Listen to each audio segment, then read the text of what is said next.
The sensor array blinked red across the monitoring station deep in Imperial space. Young Officer Pira leaned closer to her screen, frowning at the readings that made no sense. Something massive was approaching from the outer darkness, moving faster than most commercial vessels but slower than military craft. She ran the signature through the identification system 3 times. Each time, the computer returned the same answer: unknown. "Sir, we have an unidentified vessel entering Sector 9, Pira called across the command floor. Her supervisor barely looked up from his own console. "Run it again. Probably just a merchant ship with faulty transponders." Pira did run it again. The results stayed the same: unknown vessel, unknown origin, unknown propulsion signature. She pulled up the trajectory data and felt her stomach tight. The ship was coming from coordinates that pointed to empty space. No stations existed there, no colonies, no planets, just void. "Sir, I really think you should see this." The supervisor walked over, irritation clear on his face. That expression changed the moment he saw her screen.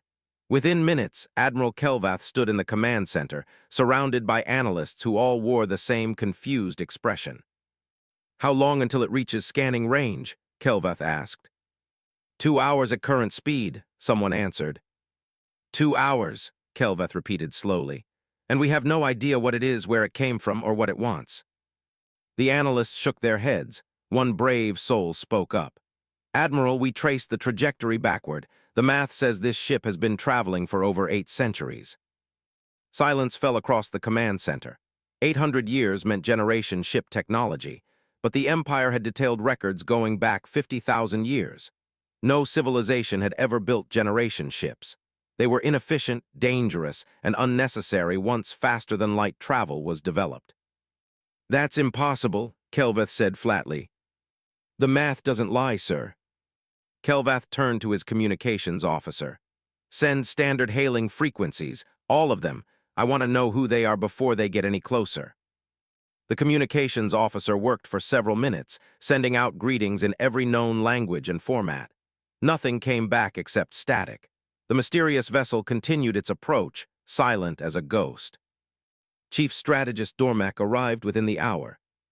His expression grim as he reviewed the data. "This is a first contact scenario," he said. "We need to scramble the battle fleet." "For one ship?" Kelvath asked. "For one ship that appears in no records, uses no known technology, and comes from nowhere," Dormac shot back. "Unknown means threat until proven otherwise." Kelvath wanted to argue but found he couldn't. Dormac was right. The Empire's strength came from knowledge and preparation. This vessel represented complete mystery. He gave the order. Within minutes, 3 battle cruisers moved to intercept positions. Pira continued monitoring the approaching vessel.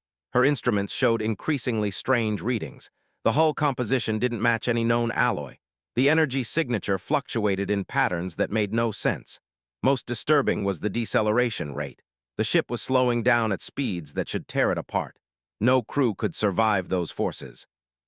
"It's almost like they're not using conventional thrusters," she muttered to herself. "What was that?" Kelvath asked, appearing behind her. Pira jumped slightly. "Sorry, sir, just thinking out loud. The deceleration pattern is wrong. They should be experiencing over 20 gravities of force right now. Nothing survives that." "Maybe they're not organic," Dormac suggested darkly. "Could be automated, could be a weapon." Before anyone could respond, every console in the command center chimed simultaneously. A message was coming through, not on any of the standard frequencies they'd been broadcasting on. The mysterious vessel had found their command channel somehow and was responding directly. The translation program struggled for a moment, then text appeared on the main screen. Perfect Imperial standard, clear as crystal. "This is the Generation Ship Wanderer. We carry 50,000 colonists in cryosleep. We have been traveling for 847 years. We request permission to approach and negotiate settlement rights on any available world. We come in peace." The command center erupted in chaos. Officers shouted questions. Analysts frantically searched databases. Dormac barked orders to verify the message's authenticity. Through it all, Kelvath stared at the screen, reading the message over and over. "Generation ship. 50,000 people, 800 years, none of it made sense. The Empire had explored this region of space thoroughly. No civilization."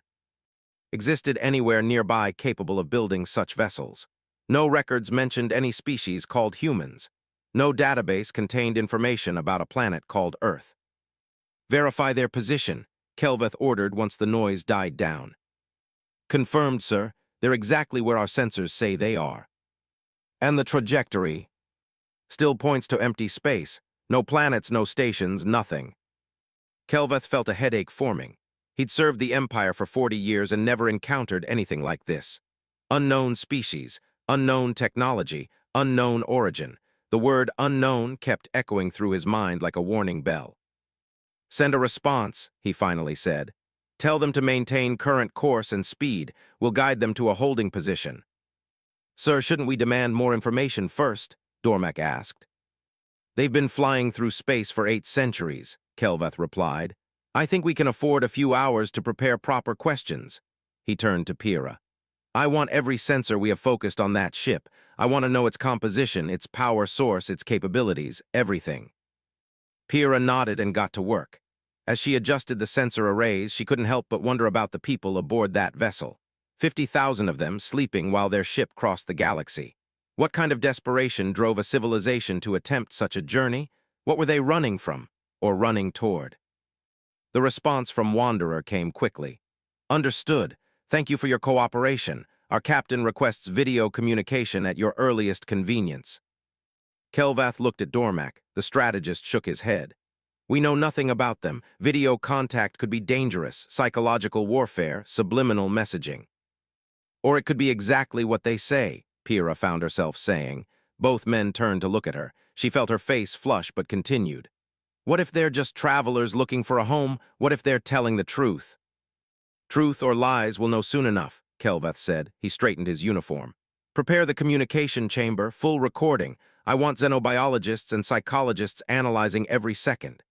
He paused, then added quietly, and ready the defense fleet, just in case young Pyrrha's optimism is misplaced.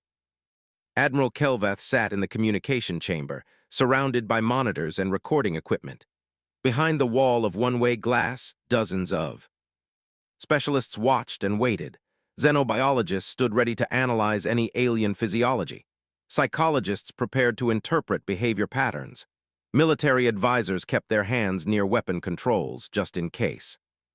The video link activated. For a moment, only static filled the screen.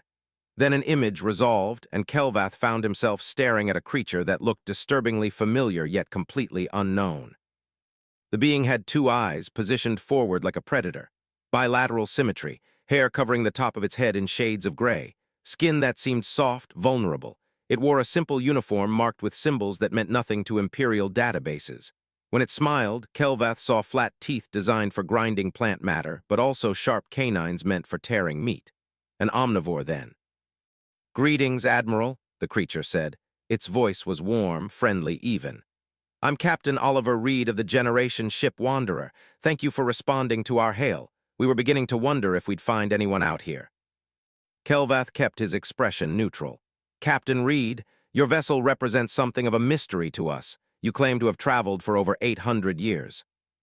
847 to be precise, Reed confirmed.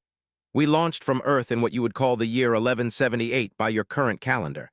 Our journey took longer than we hoped, but our cryosystems held. Most of our colonists are still sleeping safely. Behind the glass, analysts frantically searched for any reference to Earth. The results came back empty. Kelvath saw a display screen flash the words, "No planetary match found." I must admit, Kelvath said carefully, we have no records of your planet, no records of your species. Your ship appears to use technology that our scientists tell me shouldn't function. Reed's smile widened. I imagine we're quite a surprise then. Earth is far from here outside what I'm guessing is your explored space. We're human, by the way. As for our technology, he shrugged. It works. That's what matters when you're trusting it with 50,000 lives. Something about Reed's casual attitude bothered Kelvath.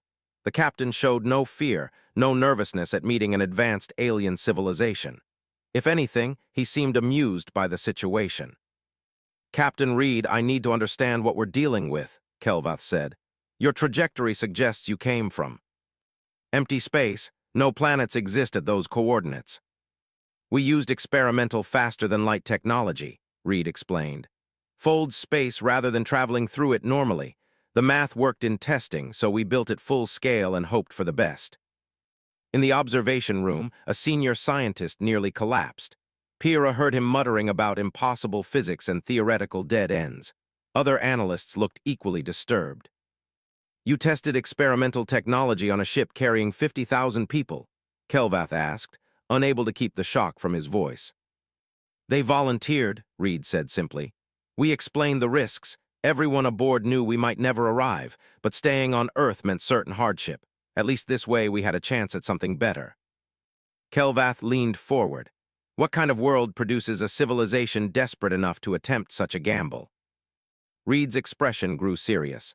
Earth is what you might call challenging. High gravity, extreme weather, aggressive predators, regular natural disasters. Humans evolved by learning to survive conditions that killed most other species. We're very good at it. A chill ran down Kelvath's spine. A species that evolved under constant threat. That explained the forward-facing eyes, the mixed dentition, the calm demeanor in the face of the unknown. Humans were predators and prey both, shaped by a world that demanded strength. We detected your energy signature hours ago, Kelvath said. Our computers cannot identify your power source. Fusion reactor design based on stellar core dynamics, Reed answered. We needed something that could run for centuries without maintenance. Took us 50 years to perfect it before launch. Works great, though. More alarmed murmurs from the observation room. Imperial fusion technology was efficient but required regular maintenance. A reactor that ran for centuries was theoretically impossible, yet here was proof it existed. Captain Reed, I'm going to be direct with you, Kelvath said. You represent an unknown factor. Unknown species, unknown technology, unknown capabilities. The Empire has protocols for such situations. Quarantine and study? Reed asked, still smiling. We expected that. We're willing to cooperate within reason. We've come a long way. We can wait a bit longer while you satisfy yourselves that we're not a threat. Dormak's voice crackled through Kelvath's earpiece. He's too calm, too cooperative. I don't trust it. Kelvath ignored the comment. We'll need to send a science team aboard your vessel, full inspection. Of course, Reed agreed. I'll have my crew prepare. Fair warning, though, some of our technology might seem strange. We took a different development path than you did. Doesn't mean better or worse, just different. How different? Kelvath asked. Reed thought for a moment. Well, for example, our computers use quantum processing. We found it more efficient for long-term operations. From what I've seen of your signals, you use more traditional binary systems. Another scientist in the observation room made a choking sound. Quantum computing was a dead end the Empire had abandoned millennia ago. The complexity made it impractical for anything except laboratory experiments. You built quantum computers reliable enough for an 800-year voyage? Kelvath asked. Had to, Reed said. Navigation calculations were too complex for binary systems. Like I said, different approaches. We needed it to work, so we made it work. That phrase sent a warning through Kelvath's mind. Made it work. No concern for theoretical limitations. No respect for impossible barriers. Just practical problem-solving driven by necessity. Captain Reed, one final question for now, Kelvath said. What exactly do you want from us? Reed's expression softened. A home, Admiral, just a home. We have 50,000 people who have been sleeping for centuries, dreaming of a world where they can build lives without constant struggle. Any planet with breathable air and reasonable gravity will do. We're excellent at making places livable. And if we refuse? Dormak's voice came through the speaker this time, addressing Reed directly. Reed's smile faded slightly. Then we'll continue searching. The galaxy is large. Wanderer is self-sufficient. We can travel as long as necessary. He paused. But we'd prefer to avoid that. We're tired, strategist. We want to stop running. The communication ended soon after. Kelvath sat in silence, processing everything he'd learned. A species from a death world, carrying impossible technology, seeking refuge. Desperate enough to gamble 50,000 lives on experimental spacecraft. Practical enough to make it work. Pyrrha appeared at his shoulder. Sir, the science team is ready to board Wanderer. Kelvath nodded slowly. Send them and... Pyrrha, tell them to be careful. We're not dealing with primitive refugees. We're dealing with survivors. Chief Scientist Telera adjusted her protective suit one final time before stepping through the airlock into Wanderer. She'd prepared for this moment with every precaution available. Biological filters, radiation shielding, full atmosphere containment. Her team followed close behind, instruments ready to scan and analyze everything they encountered. What greeted them on the other side made Telera's carefully prepared protocols seem almost insulting. The corridor was clean, well-lit, and maintained with obvious care. Plants grew in wall-mounted containers, producing oxygen and adding color to the metal surfaces. The air smelled fresh, slightly sweet from the vegetation. A human woman waited for them, wearing a simple jumpsuit and a welcoming expression. "Welcome aboard. I'm Ruth, Chief Engineer. I'll be your guide today." She noticed their protective suits and smiled. "You can remove those if you want. Our atmosphere is within standard parameters for most species. We checked." Telera kept her suit sealed. "We prefer to maintain protocols." "Understood," Ruth said without offense. "Where would you like to start?" "The propulsion system," Telera answered immediately. "Your faster-than-light drive operates on principles that our scientists consider impossible." Ruth led them through corridors that hummed with quiet power. Along the way, Telera's instruments detected energy signatures that made no sense.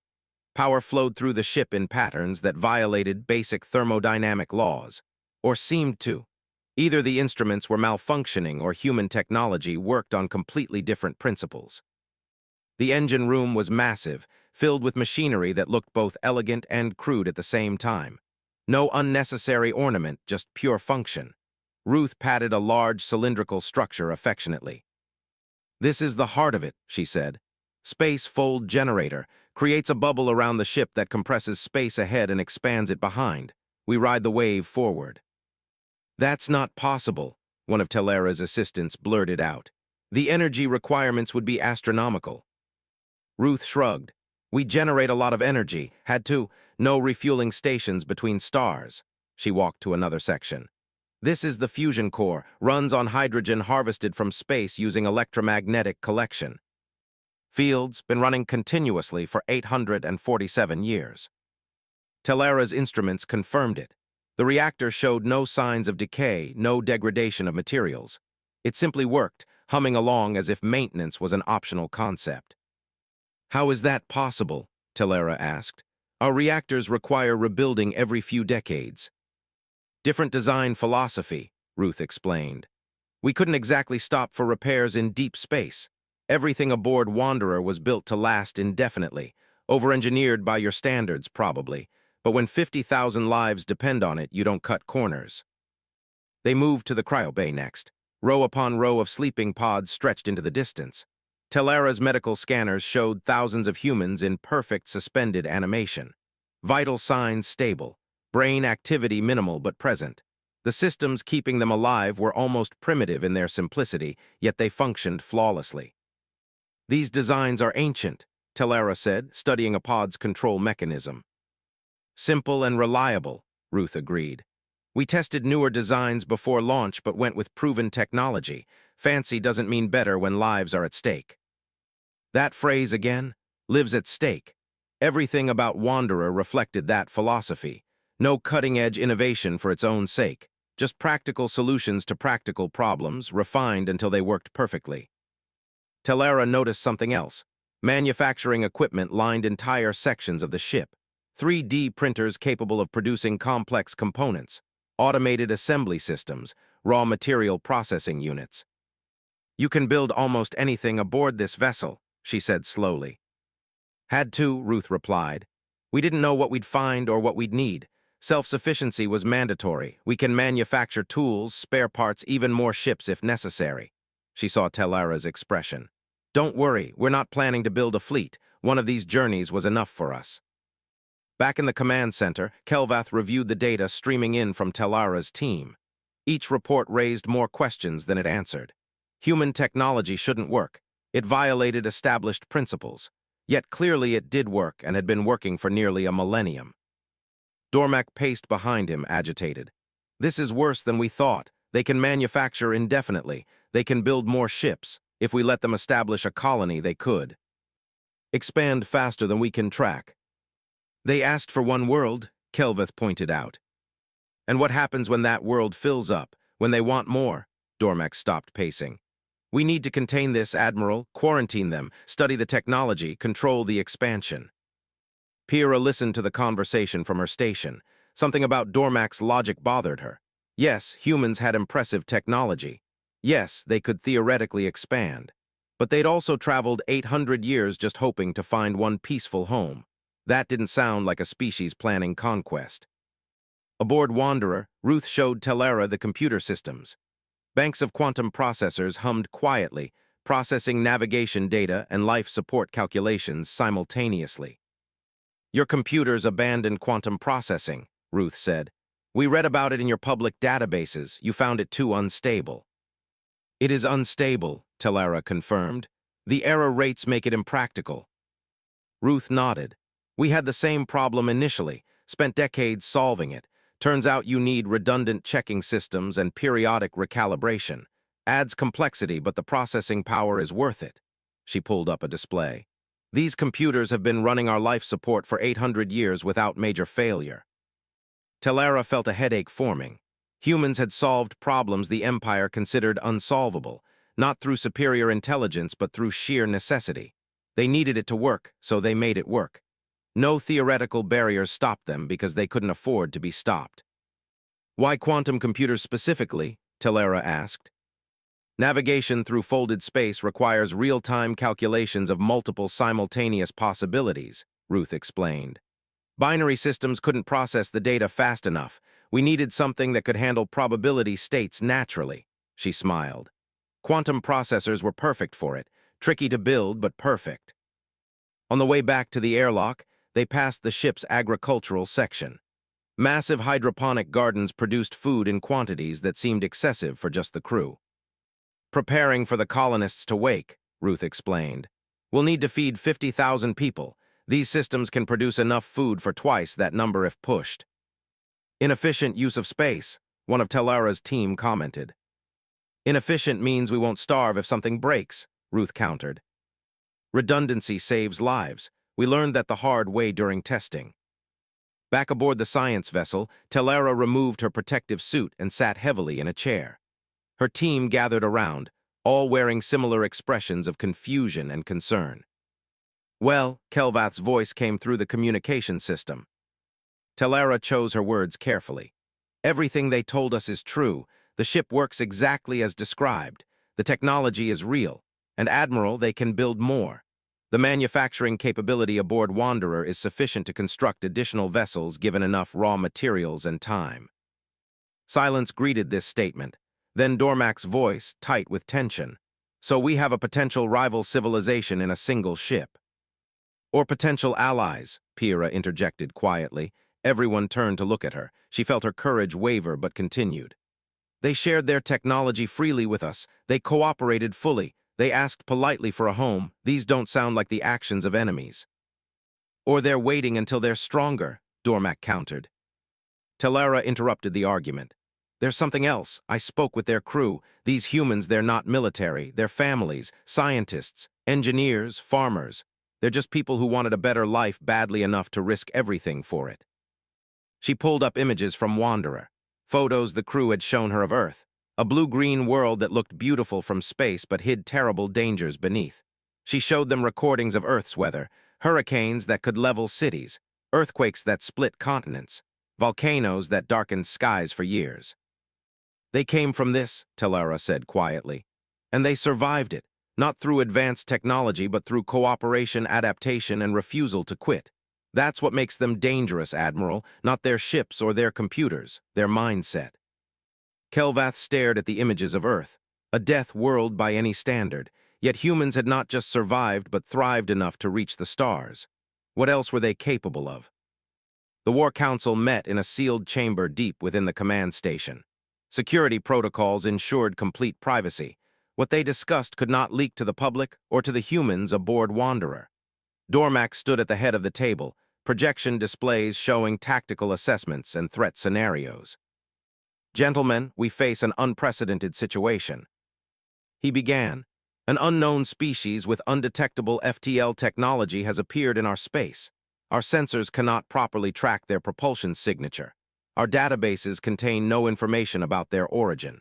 They possess manufacturing capability to produce more vessels. From a military standpoint, they represent a clear and present danger. Other military leaders nodded. One spoke up, a grizzled commander named Vorak. What do we know about their combat capabilities? Unknown, Dormak admitted.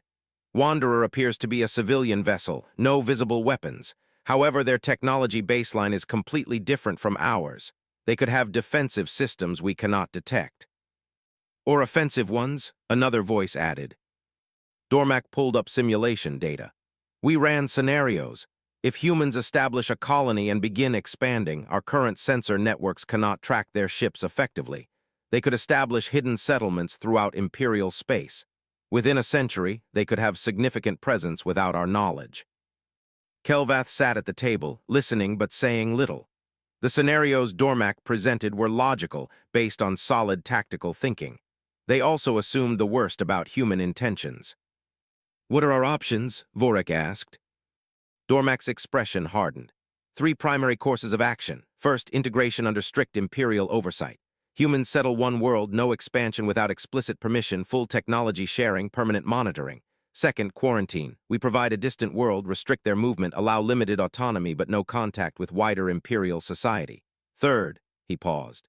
Elimination, an unfortunate accident, experimental FTL drive failure, no survivors.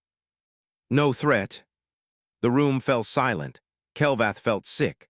The third option was essentially murder. 50,000 innocent people erased to eliminate a potential threat.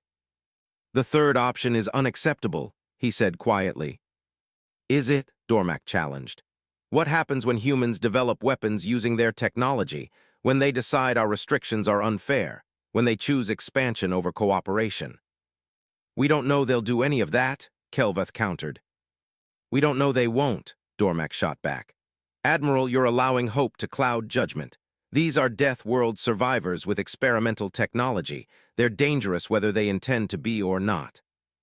At her station, outside the council chamber, Pyrrha monitored communications from Wanderer. The humans maintained their position exactly as instructed, broadcasting friendly greetings and updates on their status. They seemed genuinely hopeful about finding a home within the Empire. She couldn't reconcile that with Dormak's paranoid scenarios. A priority message came through. She opened it and felt her breath catch.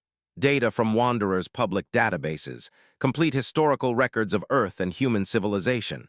They were sharing everything freely, holding nothing back. She scanned through the files quickly. Earth's history was violent, full of wars and conflicts, but also full of cooperation, art, science, philosophy. Humans fought each other constantly, but also built magnificent civilizations together. They were contradictions, aggressive and peaceful, destructive and creative, tribal and universal. One document caught her attention, a proposal written before Wanderer launched, explaining the mission's purpose. The words struck her deeply. We leave Earth not because we hate our home, but because we love our children. We risk everything so future generations might find peace. Pyrrha made a decision. She copied the files and sent them to Kelvath's personal terminal with a simple note. The Admiral should see what they're really running from. Back in the council chamber, the debate continued. Vorak raised practical concerns. Even if we accept them peacefully, there's the political problem. Citizens will panic. Unknown species with unknown capabilities. Fear could destabilize entire sectors. Or inspire them, a new voice said. Everyone turned as Telara entered the chamber uninvited. I apologize for the interruption, but I've been studying human psychology from my interactions with their crew.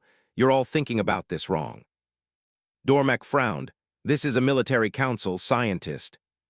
Which is exactly the problem, Telara replied. You're treating this as a military threat when it's actually a first contact scenario. Humans didn't come here to conquer, they came to survive. She activated her own display, showing footage from inside Wanderer. Human crew members maintaining equipment, tending gardens, monitoring cryopods. They looked tired but hopeful. These people risked everything on experimental technology because staying on Earth guaranteed hardship, Telara explained. They're refugees, not invaders. And yes, they have impressive technology, but they're sharing it freely. That's not the behavior of enemies. It's the behavior of people gaining our trust before revealing true intentions. Dormac argued. Or the behavior of people who actually need help, Telara countered. Kelvath checked his terminal and saw Pyrrha's message. He opened the historical files, scrolling through humanity's story. Wars, famines, plagues, disasters, each catastrophe followed by rebuilding, each setback met with innovation. Humans fell and rose again countless times. They survived by adapting, by refusing to quit. He found the mission proposal Pyrrha had highlighted, read it twice, felt something shift in his understanding. They're not running from enemies, he said aloud. They're running from Earth itself. The council turned to him. Kelvath shared his screen showing Earth's environmental data, the extreme conditions, the constant threats, the desperate struggle just to survive from generation to generation. Humans didn't leave because they conquered their world, Kelvath continued. They left because their world was unconquerable. Earth kept trying to kill them, so they fled to the stars hoping for better. That doesn't make them safe, Dormac insisted. No, Kelvath agreed. It makes them desperate, and that's either very dangerous or very valuable depending on how we handle this. Before the debate could continue, alarms blared throughout the station. Pyrrha's voice came over the communication system, strained with urgency. Admiral, priority alert. We're receiving a distress call from Colony World Tersh 9. Environmental systems failing, crop failure imminent. They're requesting emergency assistance. The council exchanged glances. Tersh 9 was a new colony, still establishing infrastructure. If their agricultural systems failed, thousands would face starvation within months. How long until our relief ships arrive? Kelvath asked. 3 weeks minimum, Pyrrha replied. Sir, Wanderer is monitoring our communications. Captain Reed is requesting permission to speak with you. Kelvath accepted the connection. Reed's face appeared on screen, concerned but calm. Admiral, we couldn't help but overhear the situation. Our agricultural systems are advanced and portable. We could help stabilize Tersh 9 crops while your relief fleet arrives. Dormac immediately objected. Absolutely not, we're not allowing. An unknown vessel near one of our colonies. Reed addressed him directly. Strategist, I understand your concerns, but people are going to starve if something isn't done quickly. We have the tools to help. Let us prove ourselves through actions rather than words. The offer hung in the air. A test. Accept human help and begin building trust. Refuse and potentially lose thousands of colonists. Kelvath looked around the council table, reading expressions, fear, suspicion, calculation. Then he looked at Telara, who nodded slightly. Captain Reed, Kelvath said slowly, if we allow this, you'll work under Imperial supervision, full monitoring, any deviation from approved actions, and we terminate the operation immediately. Understood completely, Reed agreed. We just want to help. Dormac stood abruptly. Admiral, I must protest. This could be a manipulation, a strategy to gain our trust and access to our colonies. Or it could be people helping people because it's the right thing to do, Reed said quietly, echoing Telara's earlier sentiment. Kelvath made his decision.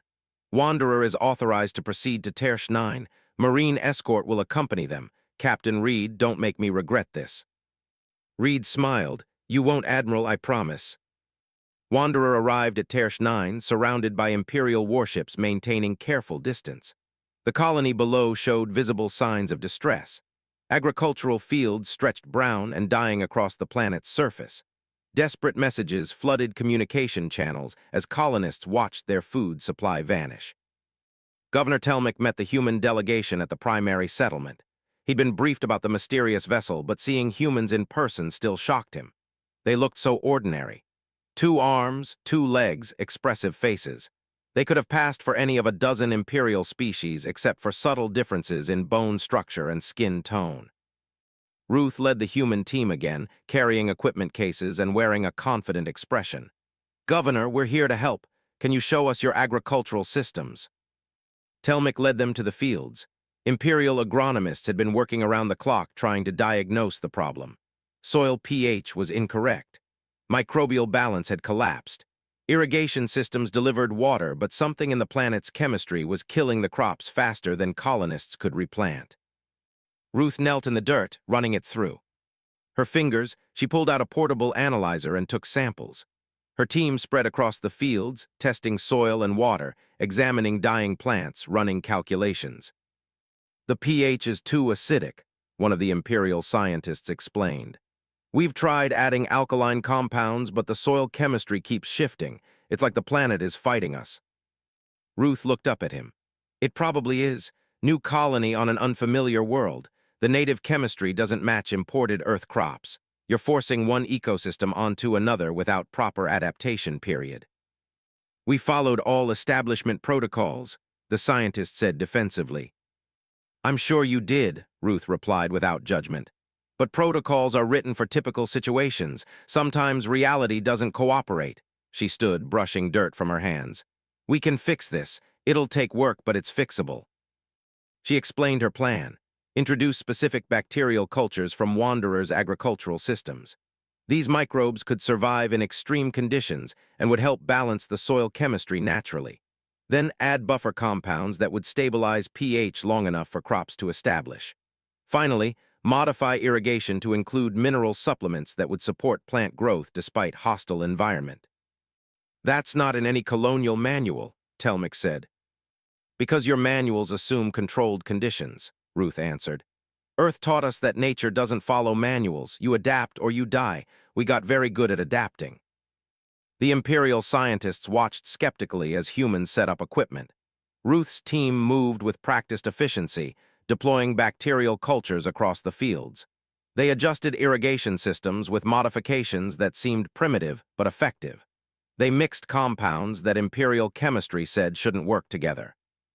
This is insane, one scientist muttered. They're combining unstable elements. Unstable just means energetic, a human technician named Paul replied cheerfully. Properly directed, instability becomes useful. Within hours, visible changes appeared. Soil samples showed improving pH levels. Plants stopped wilting quite so aggressively. The treatment wasn't instant healing but steady improvement. The fields weren't dying anymore. They were stabilizing. Telmik watched in amazement. How did you know this would work? Ruth smiled. Trial and error, Wanderer's agricultural systems went through. Hundreds of modifications before we got them stable. We learned what works when conventional wisdom fails. Paul added, Earth farming meant dealing with floods, droughts, pests, diseases, and soil that actively tried to reject crops. We got creative out of necessity. Over the next 2 weeks, the human team worked alongside Imperial colonists. They shared techniques, explained principles, taught adaptation strategies. The humans never claimed superiority. They simply showed what worked and helped implement solutions. Pyrrha visited the colony to observe progress. She found Ruth teaching a group of young Imperial farmers how to read soil conditions without electronic equipment. Technology fails sometimes, Ruth explained. Especially on colony worlds, you need to understand the basics so you can diagnose problems when instruments lie to you. She showed them how to test soil by feel, how to judge plant health by color and texture, how to identify water quality issues through observation. Skills humans developed over thousands of years of agricultural evolution. Your people seem to trust intuition, Pyrrha observed later, walking with Ruth through recovering fields. We trust experience, Ruth corrected gently. Earth was unpredictable. Weather could change in hours. Crops could fail for invisible reasons. We learned to pay attention to subtle signs, to trust what worked even when we didn't fully understand why. That sounds difficult. It was survival, Ruth said simply. But it taught us flexibility. Imperial science is impressive, very advanced, but it's also rigid. You have protocols for everything. We have principles and adaptation. Pyrrha thought about this. Different approaches to the same problems. Exactly, Ruth agreed. Neither better or worse, just different. That's why cooperation makes sense. We can learn from each other. Back at command station, Kelvath reviewed reports from Tersh 9. The colony was stabilizing ahead of schedule. Agricultural output projections looked positive. More importantly, colonists were sending grateful messages praising the human team's dedication and expertise. Dormac read the same reports with different interpretation. They've gained access to a colony, established goodwill, created dependence on their solutions. Or they helped people who needed help, Telara countered. She'd been monitoring the situation closely. The techniques they taught are simple enough that colonists can maintain them independently. Humans aren't creating dependence. They're empowering self-sufficiency. That could be strategy, Dormac insisted. Kelvath felt his patience wearing thin. At what point do you accept that maybe, just maybe, they're exactly what they claim to be, travelers seeking a home?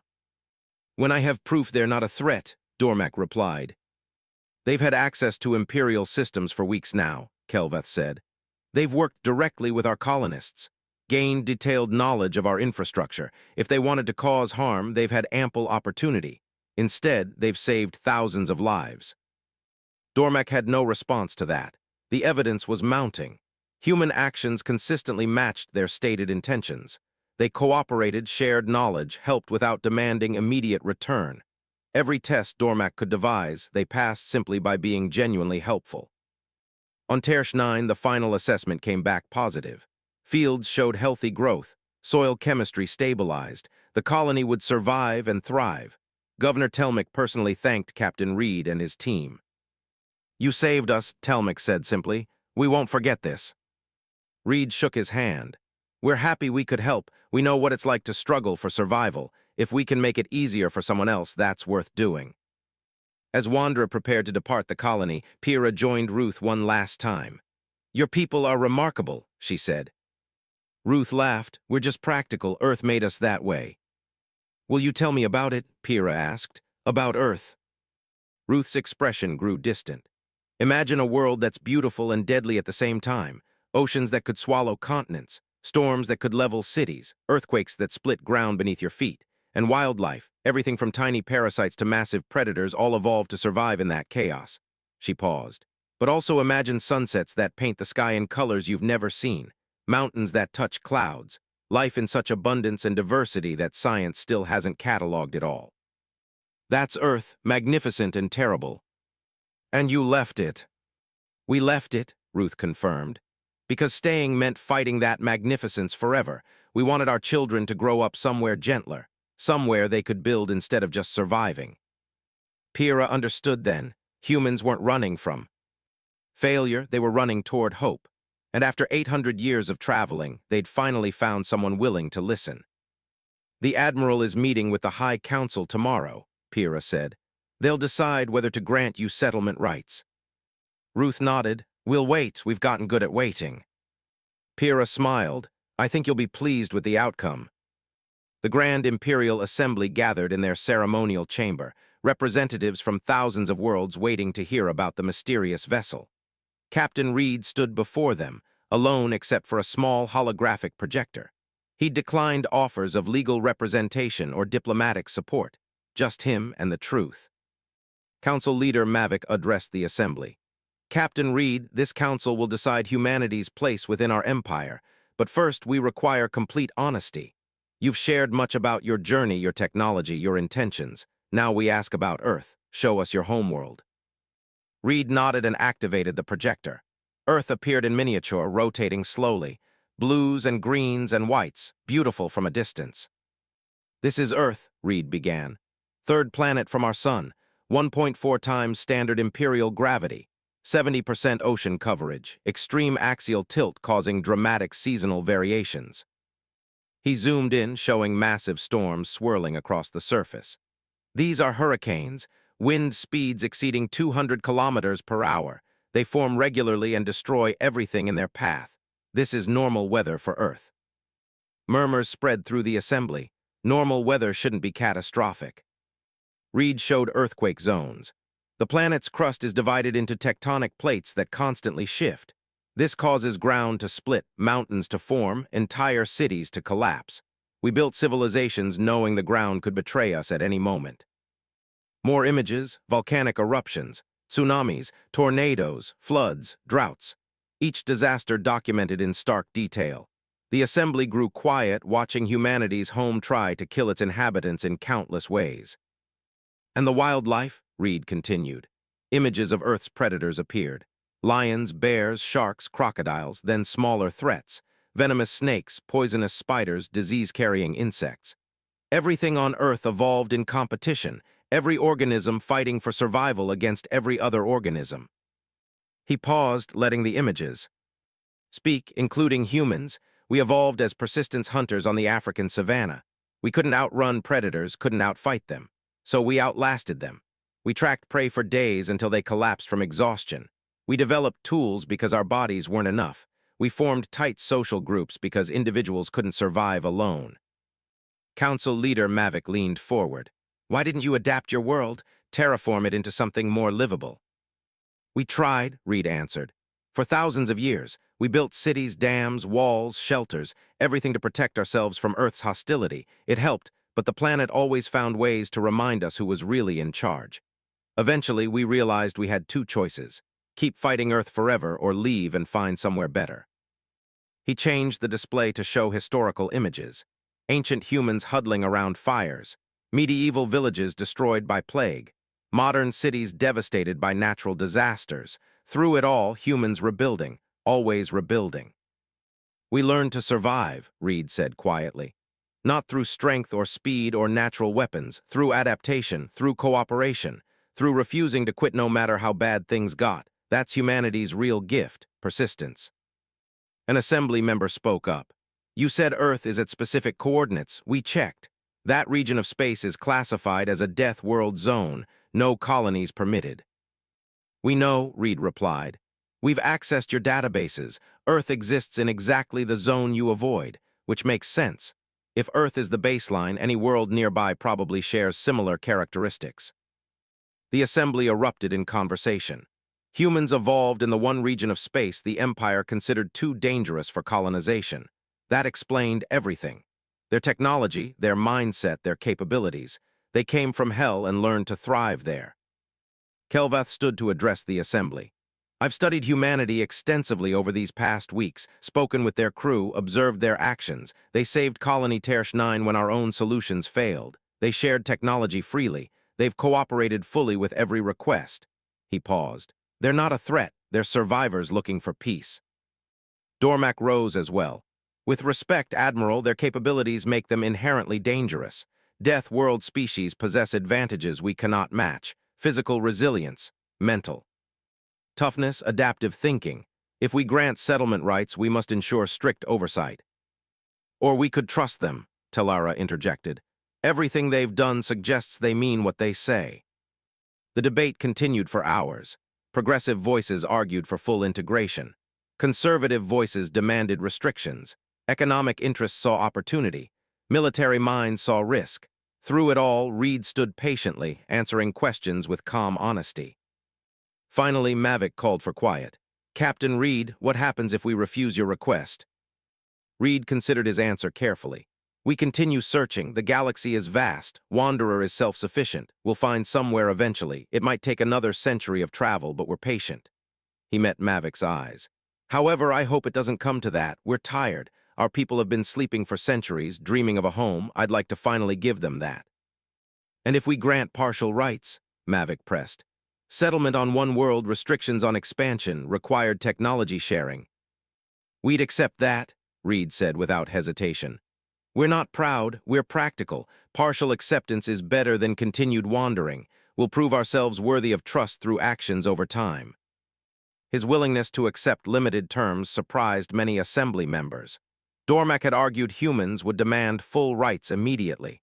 Instead, they showed flexibility and patience.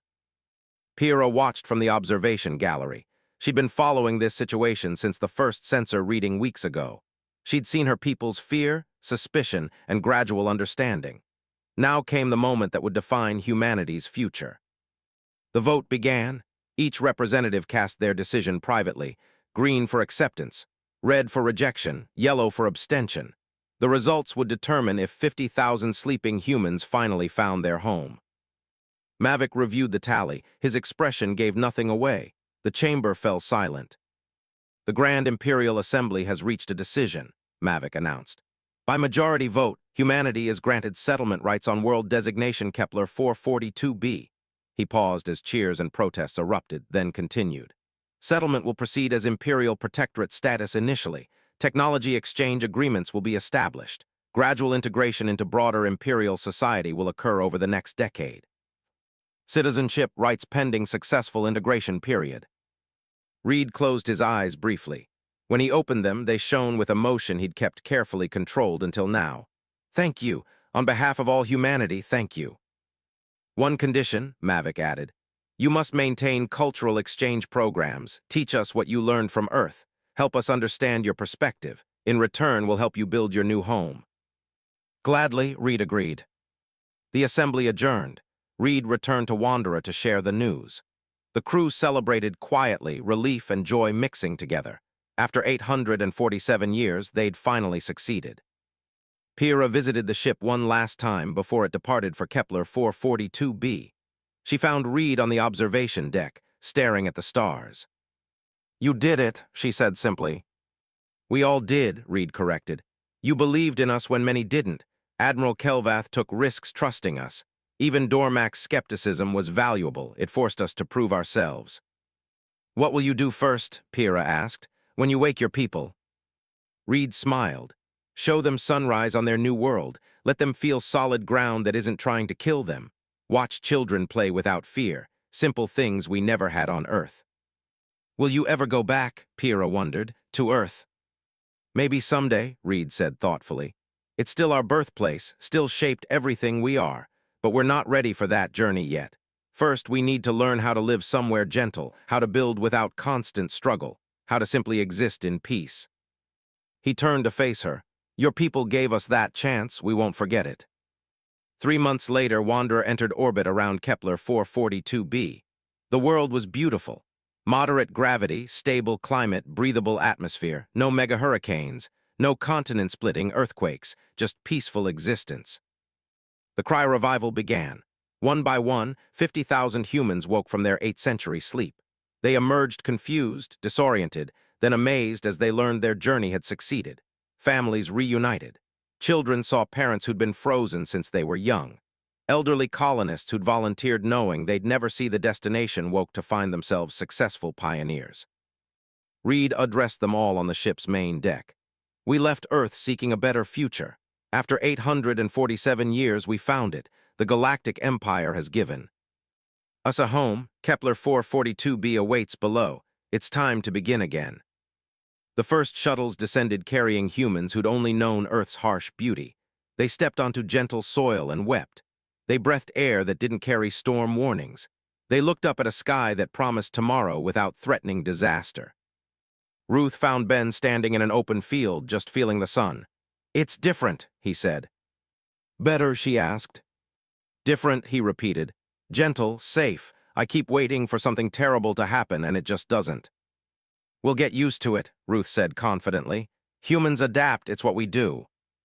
Above them, Wanderer remained in orbit, a reminder of their journey, a monument to human persistence, and perhaps, someday, a vessel that would carry them to other stars. But for now, it simply watched over humanity's new beginning. Kelvath received final reports from Kepler 442b. Human settlement proceeding smoothly. Integration programs showing promise. No incidents. No problems. Just people building homes and planting gardens and raising children in peace. He filed the report under successful first contact scenarios and noted personal observations. Unknown doesn't mean enemy. Fear can be overcome with patience, and sometimes the greatest strength is simply refusing to quit. The Wanderer had existed in no records because humanity wrote their own story. Now that story continued in partnership with the Empire. Different species, different origins, same galaxy, same future.